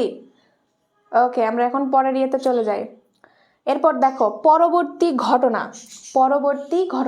এই যে শপথ গ্রহণ করলো বুকে হাত দিয়া, এরপরে তারা কি করলো? তারা কি এখন ওখানে বসে থেকে টেনিস খেলবে, হাতা খেলবে আমাদের মতো বাঙালিদের মতো? তারা এখন আরো কিছু কিছু সিদ্ধান্ত নিছে। সেই সিদ্ধান্তটা আমরা এখন দেখব। না না অ্যাঞ্জেল তুফা, তুমি হাসো, তোমার যত হাসতে ইচ্ছা হয় তুমি হাসে ফেলো, কোনো পাপ নাই, কোনো ভুল নাই, ঠিক আছে? হাঁটাকুটের শপথ, ইয়াস। কে এটা? সাদিয়া রহমান, ঐশী, ইয়াস। তুমি তুমি একমাত্র বুঝলা আমাকে। যাই হোক, দেখো তারা শপথ নেওয়ার পরে কি করলো, কৃষক যারা আছে তারা কৃষকরা বিপ্লব শুরু করে দিল। মানে এখন সবাই আস্তে আস্তে বিপ্লব শুরু করে দিল এবং রাজ্যের যেই জায়গাগুলো শক্তির আধার, বিভিন্ন অভিজাত শ্রেণীর এবং বিভিন্ন রাজাদের যে শক্তির আধারগুলো তারা নষ্ট করা শুরু করলো। তাদেরকে আর কোনোভাবেই মানে তারা মানতে রাজি নয়। এই জন্য সর্বপ্রথম কৃষকরা বিপ্লব শুরু করলো। তারা চাষাবাদ বাদ দিয়ে, মানে যেহেতু জমি, সেখানে জমি চাষ করে তাদের প্রধান একটা বিষয় ছিল, সেটাই তারা সর্বপ্রথম বন্ধ করে দিল। এবং তারা কি করলো, বাস্তিল দুর্গ পতন। বাস্তিল দুর্গটা কি সেটা এখন বলি। বাস্তিল দুর্গ হইতেছে প্রায় 1700 না 1300 1400 শতাব্দীতে এই বাস্তিল দুর্গটা নির্মাণ করা হয়েছিল ফ্রান্সে। কেন তৈরি করা হয়েছিল? মূলত অভিজাত শ্রেণী এবং সামন্ত শ্রেণী হচ্ছে রাজারা, যারা দেশ শাসন করে তারা, এই দুই শ্রেণী তাদের ইচ্ছা মতো যে কোনো ব্যক্তিকে এই বাস্তিল দুর্গে ধরে এনে নির্যাতন করতে পারত। ঠিক আছে। এবং বাস্তিল দুর্গে তখনকার সময়ের অভিজাত শ্রেণী সাথে এই সামন্ত শ্রেণীর রাজাদের বিভিন্ন দরকারি নথিপত্র, বিভিন্ন দরকারি অর্থ সামগ্রী, বিভিন্ন জুয়েলারি, বিভিন্ন গোপন বিষয়গুলো ওখানে লুকানো থাকতো। এবং ওটা একটা কারাগারও ছিল, আবার একদিক থেকে ব্যাংকও বলা যেতে পারে, কিন্তু ওখানে টাকা থাকতো না। টাকা বাদ দিয়ে আরও গুরুত্বপূর্ণ জিনিসগুলো ওখানে থাকতো। সো এই বাস্তিল দুর্গটাকে মূলত বলা হতো অভিজাত এবং সামন্ত শ্রেণীর একটা শক্তিঘর। এই শক্তিঘরটা তারা একবার হামলা করে পুরাটাই ধ্বংস করে দেয়। এই ফরাসি বিপ্লবের যারা অংশ নিয়েছিল তারা, এই সাধারণ জেনারেল স্টেটরা।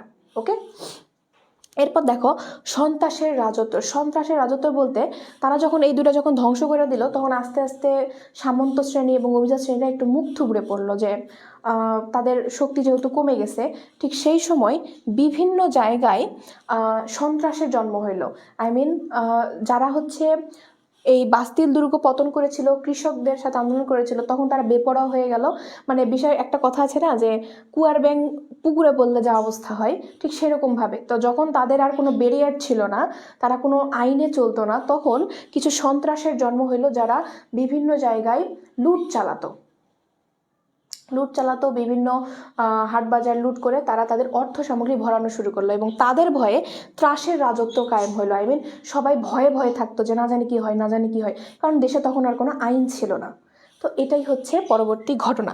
এখান থেকে তোমাদের কি কি প্রশ্ন আসতে পারে সেটা দেখো। ফরাসি বিপ্লবের ঘটনার প্রবাহ আলোচনা করো। এই যে যেগুলা ঘটছে সেগুলো শুরু থেকে শেষ পর্যন্ত আলোচনা করে দেওয়া শেষ। এবং তোমরা আমাকে একটা কথা বলো, এতটুকু যে ঘটনা প্রবাহ আমি তোমাকে বললাম, এটা তোমাদের বইয়ে 5 পাতা জুড়ে আছে। এতটুকু ঘটনা 5 পাতা জুড়ে আছে, যেটা তুমি যদি পড়তে যাও তোমার এতটা বিরক্ত লাগবে, দরকার নাই পড়ার। তোমরা এতটুকু শুরু থেকে শেষ পর্যন্ত যতটুকু বুঝালাম ততটুকু জাস্ট তোমরা লিখে দিবা।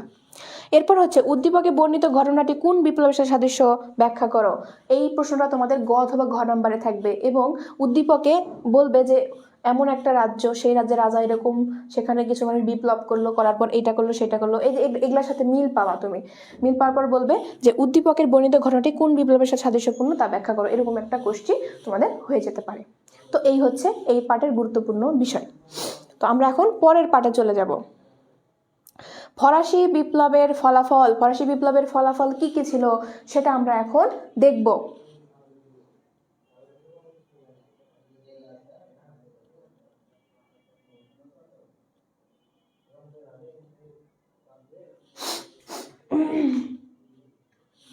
দেখো ফরাসি বিপ্লবের ফলাফল কেমন ছিল।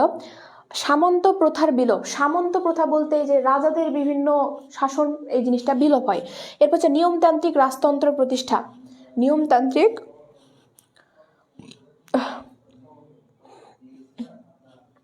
যদি রাজা থাকে তাহলে তাকে নিয়ম অনুযায়ী চলতে হবে। মানে রাজারও একটা নিয়ম থাকবে। রাজা শুধু মুখ দিয়ে বলবে আমি ওরে চাই, ওরে না পাইলে একদম খাইয়ে ফেলামো, তাহলে হবে না।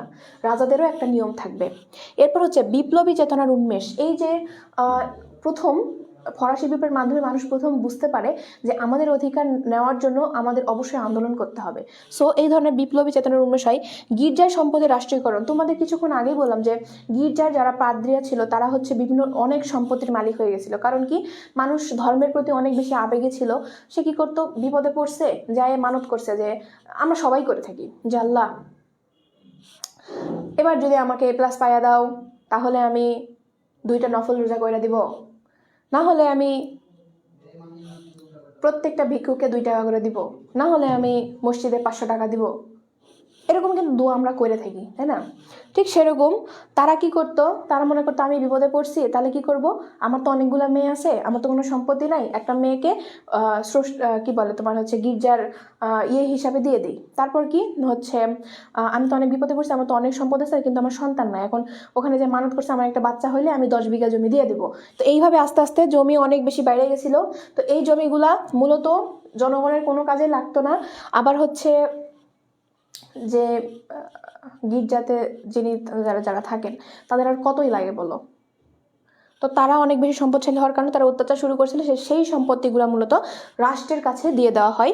এরপর হচ্ছে মানুষের মৌলিক অধিকার ঘোষণা, মানে একটা মানুষ, সে যেই স্টেটেরই হোক, সে প্রথম স্টেটের হোক, দ্বিতীয় স্টেটের হোক অথবা তৃতীয় স্টেটের হোক, একটা মানুষ হিসাবে তার 5টা অধিকার আছে, এই 5টা অধিকার পূরণ করতে হবে।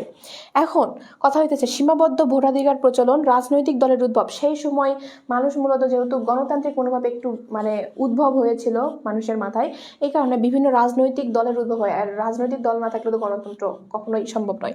এরপর যে স্থানীয় শাসন প্রতিষ্ঠা, সেই সময় শুধু মনে করো আমাদের বাংলাদেশের মতো একটা জায়গা, সেই জায়গাটা পুরোটাই হাসিনা যেরকম শাসন করতেছিল সেরকমভাবে সেই জায়গায় শাসন হচ্ছে। কিন্তু যখন হাসিনা উৎখাত হয়ে গেল সেই সময় কিন্তু এখন ইউনূস সাহেব পুরো দেশ চালাচ্ছে। কিন্তু কি করা হয়, যখন ওই সময় সামন্ত বিলোপ হয়ে যায়, ঠিক সেই সময় কি করা হয়, বিভিন্ন জায়গাকে জেলা, উপজেলা, তারপর থানা, ইউনিয়ন, এভাবে ভাগ ভাগ ভাগ ভাগ করে সেখানে শাসকদেরকে বসিয়ে মূলত শাসন কার্য পরিচালনা করা হচ্ছিল, যাতে করে সবাই সবার অধিকার পায়। এরপর দেখো স্থানীয় শাসন প্রতিষ্ঠা। এরপর হচ্ছে জাতীয়তাবাদী চেতনা সৃষ্টি। ওকে, এরপর দেখো ফরাসি বিপ্লবের প্রভাব। ফরাসি বিপ্লবটা কীভাবে প্রভাব ফেলেছিল সেটা আমরা এক নজরে দেখব, বেশি গুরুত্বপূর্ণ না এটা। ফরাসি বিপ্লবের তাৎপর্য ও প্রভাব ছিল বহুমুখী। বিপ্লবের ফলে রাজনৈতিক, অর্থনৈতিক এবং সমাজ জীবন, চিন্তাধারা, কূটনৈতিক এবং যুদ্ধবিগ্রহ সনাতন ভাবধারার মূলে উৎপাটিত হয়। তারপর রাষ্ট্রের ব্যয় নির্বাহের সমবন্টন, রাষ্ট্রের ব্যয় নির্বাহে সবাইকে সমান বন্টন করে দেওয়া হয়। এরপর হচ্ছে দুঃখ সহ অভাব অভিযোগের সমাধান। এরপর হচ্ছে অযৌক্তিক সঙ্গত ত্রুটি সংশোধন বিপ্লবীদের দাবি ছিল। অযৌক্তিক অসঙ্গত যেই ভুলগুলো আছে সমাজের বিভিন্ন আইন কারণে সেগুলো সংশোধন করা হয়েছিল।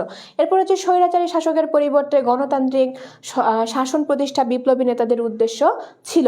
এখন এখান থেকে আসতে পারে যে প্রশ্নগুলো, সেটা হচ্ছে ফরাসি বিপ্লবের প্রভাব আলোচনা করো। মানে ফরাসি বিপ্লবের ফলে বা উদ্দীপকের যেই বিপ্লবটা তুমি বুঝতে পারতেছো তোমার পাঠ্যবইয়ের সাথে মিল আছে, সেই বিপ্লবের প্রভাবটা কি আলোচনা করো। তখন তোমাকে এই জিনিসগুলো একটু লিখে দিতে হবে। এই যে আগের যে পয়েন্টগুলো দেখলা না, এই পয়েন্টগুলো একটু তুমি 4টা পয়েন্ট যদি একটু মাথায় রাখতে পারো, 4টা পয়েন্ট তুমি হচ্ছে লিখে দিলে এনাফ। শুধু লিখেই চলে আসো না, একটু একটু ব্যাখ্যা ট্যাখ্যা দিও। আর একটা লাইন লিখলে মাথায় এমনিতেই অটোমেটিক ব্যাখ্যা চলে আসবে। এটা বাংলা ভাষা বা ইংরেজি ভাষা বা আরবি, উর্দু কোনো ভাষা না। তো এতটুকু কারা কারা বুঝতে পারছো বলো সবাই, সবাই কারা কারা বুঝতে পারছো সবাই আমাকে বলো।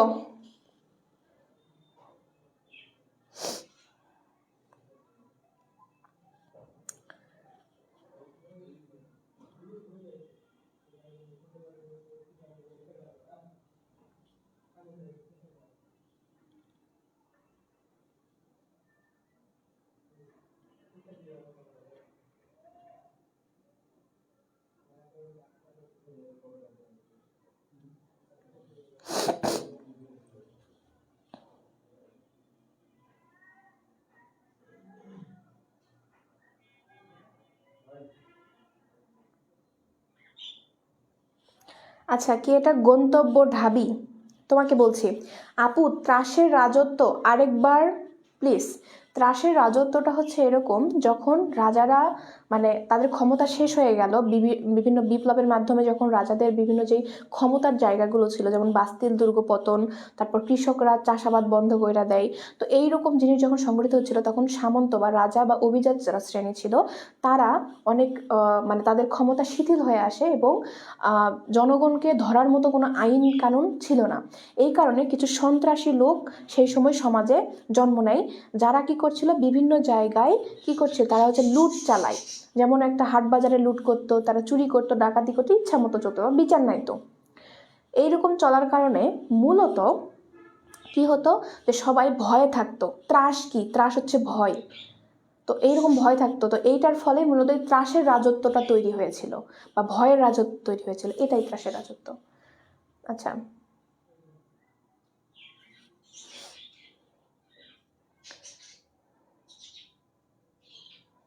ওকে ওকে ওকে ওকে।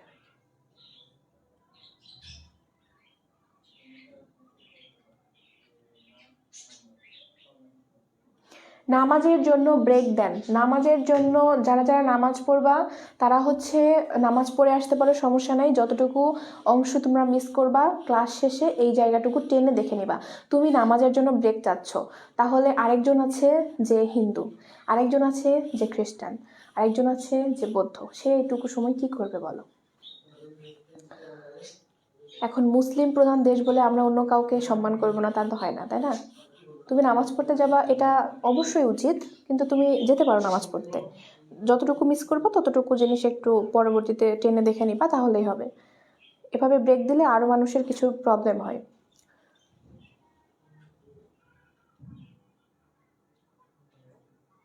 তোমাদেরকে আরেকটা তথ্য দিই, আমাদের দ্বিতীয় পত্রে, ইতিহাস দ্বিতীয় পত্রের আমাদের যতগুলো অধ্যায় আছে, শুধু শিল্প বিপ্লব ছাড়া সবগুলা অধ্যায়তেই কিন্তু প্রত্যেকটা অধ্যায়ে একটা করে নায়ক আছে।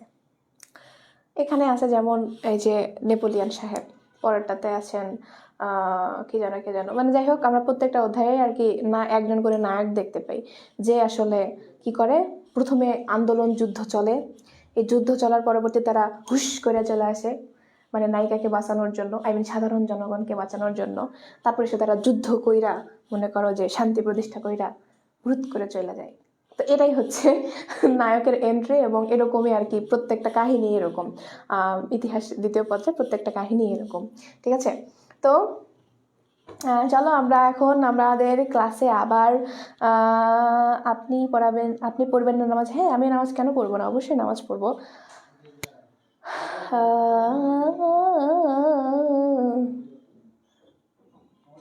নায়িকা নাই রে, নায়িকা নাই। নায়িকা থাকলে তোমার আমার কি হবে বলো? আমরা কোথায় যাব? হ্যাঁ, নায়িকা থাকার কোনো দরকার নাই, আমরা আছি। দেখছো কি সুন্দর করে তাকায় আছে, দেখো কত সুন্দর করে তাকায় আছে এইভাবে। আমি তো হাসতেছি, সে অবশ্যই হাসতেছে না। আমার কিন্তু তার খুব ভালো লাগে, মানে দেখতে অনেক সুন্দর, তাই না? যাই হোক, তোমাদের যখন স্লাইড বানাচ্ছিলাম অনেকক্ষণ ধরে তার দিকে দেখেছিলাম, কি যে সুন্দর চেহারা। যাই হোক, এগুলো না বলি, এটা পাবলিক ক্লাস। চলো, নেপোলিয়ান বোনাপার্ট, তাকে একটু পড়াশোনা করি। তার সম্পর্কে মৌলিক কিছু ধারণা, এটা পরীক্ষার জন্য গুরুত্বপূর্ণ না, জাস্ট তার সম্পর্কে পরিচয়। 1769 খ্রিস্টাব্দে 15ই নেপোলিয়ন ইতালির কর্সিকা দ্বীপে একটি মধ্যবিত্ত পরিবারে জন্মগ্রহণ করেন। তিনি নিজেই বলেন, আমার দেশ যখন মরণাপন্ন তখন আমার জন্ম হয়। তার পিতার নাম ছিল কার্লো বোনাপার্ট, এরপর তার মাতার নাম ছিল লেটিজিয়া বোনাপার্ট। এখন ঘটনা হচ্ছে, তাহলে সে কোন স্টেটের অধিবাসী? সে অবশ্যই তৃতীয় স্টেটের অধিবাসী ছিল।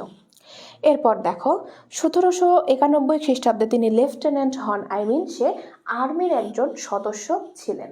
এবং তোমরা এখানে তার সুন্দর ছবিটা দেখতে পাচ্ছ, সুন্দর না বলো?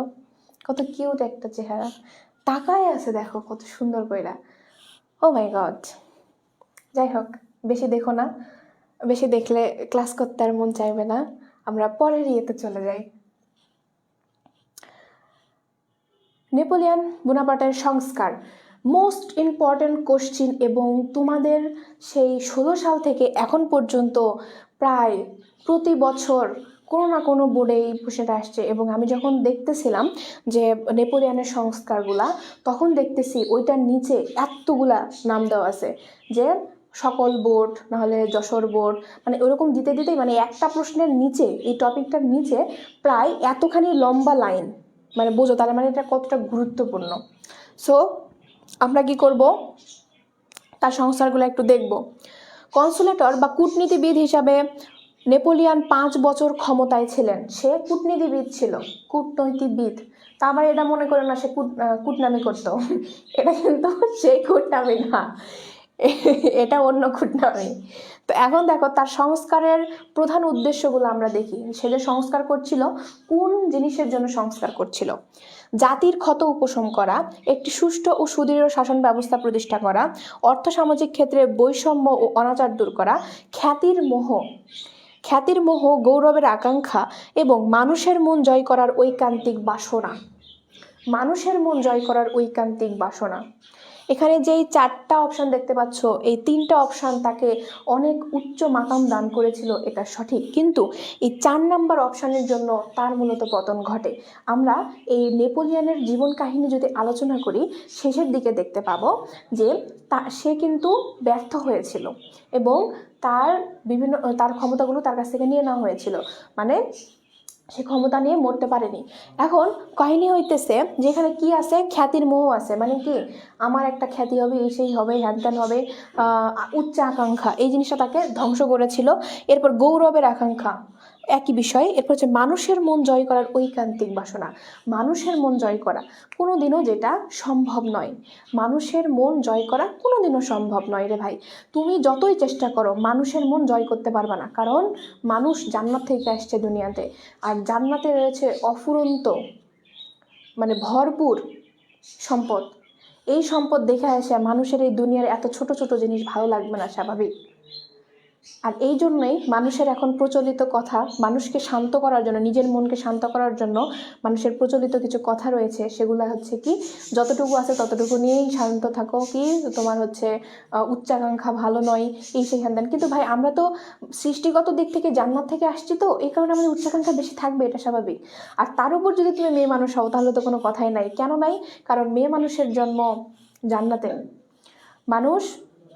আল্লাহ তাআলা মানুষ সৃষ্টি করছে, যখন আদম আলাইহিস সালামকে যখন সৃষ্টি করে, তখন হচ্ছে জান্নাতের ভিতরে কিন্তু সৃষ্টি করে না, কিন্তু মেয়ে মানুষকে সৃষ্টি করেছে জান্নাতের ভিতরে। হাওয়া আলাইহিস সালামকে জান্নাতের ভিতরে আদম আলাইহিস সালামের জন্য সৃষ্টি করা হয়েছে। আর আরেকটা কথা তোমাদেরকে বলে নেই, আমরা, এই কথাটা তোমাদের খারাপ লাগতে পারে, এটা সঠিক, আমি জানি তোমরা আমার সম্পর্কে অনেক নেগেটিভ কথাও বলতে পারো, আপু এই কথা বললেন, এটা তো আসলে ঠিক না, এটা হতে পারে, কিন্তু এটা সত্য কথা। মানুষকে বা মেয়ে মানুষকে সৃষ্টি করা হয়েছে পুরুষ মানুষের জন্য, তাই পুরুষ মানুষ সবসময় মেয়ে মানুষকে ভোগপণ্যই মনে করে। সে যেরকম যে জিনিসগুলো ভোগ করে, সেই জিনিসগুলোর মতো তোমাকেও সে ভোগপণ্যই মনে করে, তোমাকে সে আলাদা করে মানুষ মনে করে না। এটা তুমি খাতায় লিখে রাখো, এটা সঠিক, এটা সত্য, এটার বাস্তবতা আছে। আর আমরা যে বলি আমি মেয়ে মানুষ, আমার আলাদা একটা আইডেন্টিটি থাকবে, আমার এই হবে সেই হবে, এটা যদি তোমার ভাগ্যে থেকে থাকে তাহলে এটা তোমার সৌভাগ্য, কিন্তু যদি না থেকে থাকে তুমি আফসোস কখনোই করো না। কারণ তোমার সৃষ্টি, কেন হাওয়া আলাইহিস সালামকে সৃষ্টি করা হয়েছে শুধু একটা কারণেই, সেটা হচ্ছে আদম আলাইহিস সালাম একা একা মন খারাপ লাগতো, তার যেই উত্তেজনা ছিল সেটা মেটাবার মতো কোনো জায়গা ছিল না, সোজা কথা। এটা করার জন্য মূলত হাওয়া আলাইহিস সালামকে সৃষ্টি করা হয়েছে। আর এই জিনিসটা এখনো পর্যন্ত পুরুষ মানুষের মধ্যে বজায় গেছে, কারণ সৃষ্টির শুরুটাই তো হয়েছে এইভাবে। তাই আমরা কোনোভাবে এই জিনিসটা চেঞ্জ করতে পারবো না। তাই সবসময় সাবধান থাকবা। আর কোনোদিনও যদি কিছু না পাও, মেয়ে মানুষ হিসাবে, নিজেকে মানুষ হিসাবে তোমার নিজের কোনো আইডেন্টিটি তৈরি করতে পারোনি, তার জন্য এত আফসোস করার কিছু নাই। তুমি সৃষ্টি হয়েছে পুরুষের ভোগপূর্ণ হিসাবে তৈরি হয়েছো, এভাবে তোমার কিচ্ছু করার নাই। তুমি মেয়ে মানুষের জন্ম নিছো, তোমার রুহু মেয়ে মানুষের বডিতে দেওয়া হয়েছে, সো তোমার কিচ্ছু করার নাই। ওকে, আপুকে খারাপ মনে করো না, আমি বাস্তবতা নিয়ে কথা বলি, আমি আবেগী কোনো মানুষ না। ওকে,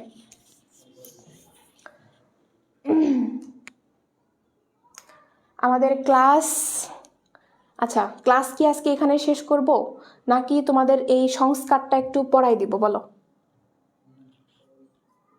সংস্কার কিন্তু অনেক বড় আলোচনা আছে, এই আলোচনাটা শেষ করতে হবে, তারপর তার ব্যর্থতা আছে এটা শেষ করতে হবে।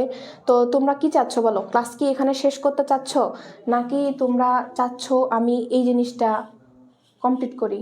কমপ্লিট তো হবে না, যদিও একদম একদম আগে এসে শেষ হয়ে যাবে, এরকম একটা অবস্থা হবে। তোমরা কি চাচ্ছ বলো? এখানেই শেষ করেন, ওকে ঠিক আছে, আমি তাহলে এখানেই শেষ করছি। সৌরভ,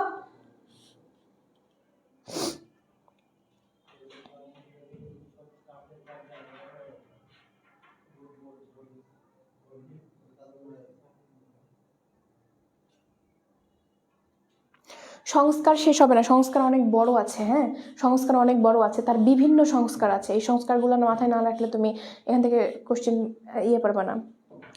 সংস্কার অনেক বড়, শেষ করতে প্রায় এখনও তোমার 20 মিনিটের মতো সময় লাগবে। আবার তার ব্যর্থতা আছে, ওই ব্যর্থতা কমপ্লিট করতে আর 10 মিনিট, মানে আরও আধা ঘন্টা সময় লাগবে। ওকে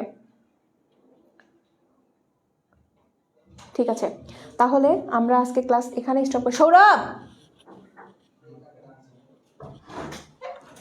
ক্লাস, হ্যাঁ তো ঠিক আছে সবাই, তাহলে ভালো থাকো, সুস্থ থাকো, দেখা হচ্ছে নেক্সট ক্লাসে। সকলকে আসসালামু আলাইকুম।